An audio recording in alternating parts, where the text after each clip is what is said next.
Hi, everybody. Hope you're good. One time, I was in downtown Los Angeles for some meetings. I remember there was a teacher strike that same day, and when the meeting was over, I was gonna drive home. I think I had a bunch of materials and banners that I had to bring back, and it was just easier to drive them back. And so, as I get to the Grapevine, I see it's closed off because there was a snowstorm that was really heavy. And so, I called the office and I'm like, look, man, I might not make that meeting. I really want to get back, but the airports are closed. For some reason, I think they were, and the road is closed here on the Grapevine. And, but I said I really want to get back. So they're like, hold on, we'll see if we can find another route for you. And so they went and did some research and they said, you might be able to take this route. And I said, all right, I'll do it. And so I go that way, and I think I drove by a Lake Victoria. People from Southern California, that region, would probably know where I was at. And I remember driving by like houses that were mansions with Huey helicopters in the driveway, and then like little shacks that looked like Appalachia and were falling apart. It was kind of like just a part of America that I'd never seen. I thought it was interesting. It was scary though. It was snowing really, really hard, and blizzard-like conditions. And I had already eaten the only food I'd bought, so I was like, man, if my car dies out, I'm gonna be hungry as hell.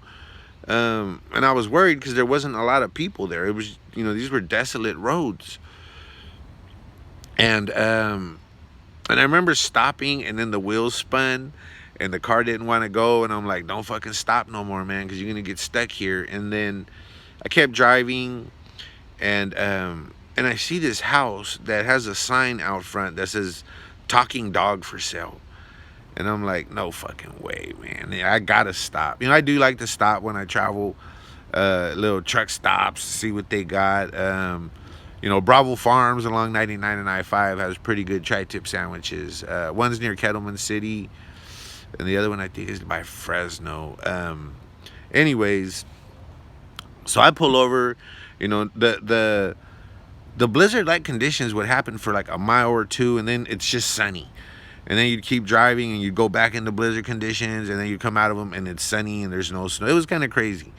But I go knock on the door to ask about this dog. I'm like, knock, knock, knock. And this old white guy comes out that I kind of got nervous. I was like, man, he had a Confederate flag on his hat. And I'm like, man, maybe should I be back here? I'm brown, and I don't know even what it's like back here. But he was kind of polite and asked what I wanted, and I told him I saw the sign about his dog, and I was curious if he really did have a dog like that for sale. And he says, I'm busy right now, but you can go to the back and see for yourself.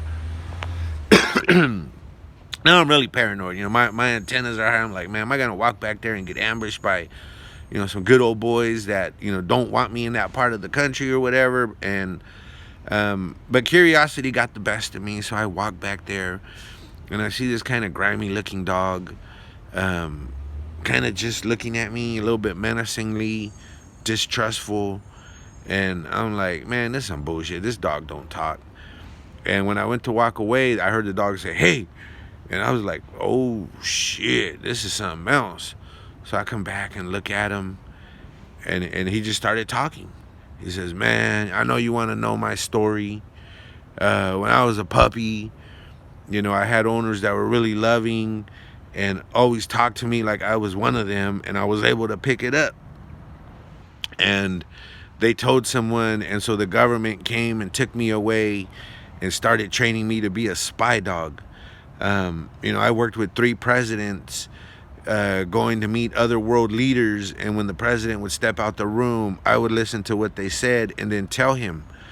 And with the last president, I was retired. I didn't want to lay around not doing nothing, so I became a canine cop. I was on all the police dog magazines. I was Canine of the Year. I was given an honorary mention at the Westminster Dog Show. Man, my owner was getting $20,000 for me just to smash uh, all kinds of dog bitches. I had hella puppies everywhere. They were commanding a high price. Man, I was the best dog in the world. Number one dog in the world, according to Canine Officer Magazine, Canine Professional, and Canine Dog magazines. And I'm like, damn, well, how did you end up here? He says, well, after I got even older, I started being used to train other canine dogs, and I met a fine little German Shepherd. And so, we hooked up and we had a few litters, and and I retired. I wanted the easy life. It'd been hard. I'd been taken from my family by the government to be this alpha dog, and then I just wanted to relax. And so here I am in this little doghouse, but this guy don't treat me good. He don't recognize the great dog I am. He don't even know, or he acts like he don't even know that I once worked with all these presidents. Man, it's terrible here. You got to get me out of here. And I'm like, man, I don't think I can afford you, man, but I'll see what I can do. So I walk back to the house and I knock, knock, knock, knock. What is it? Still busy. And I'm like, hey, I want to buy him. All right, hold on. So he comes to the door and he goes, you really want to buy him? And I'm like, yeah, man, I want to buy him. I ain't never seen a talking dog before in my life. And all those things he's accomplished, how much you want for him? And the guy says, $10. And I'm like, $10 for the greatest dog in the world? For a dog that worked with presidents? For a dog that had the greatest drug seizures as an airport sniffer? And the old guy says, man, that dog ain't never left that backyard his whole life. I'm sick and tired of his lying. You can just have him.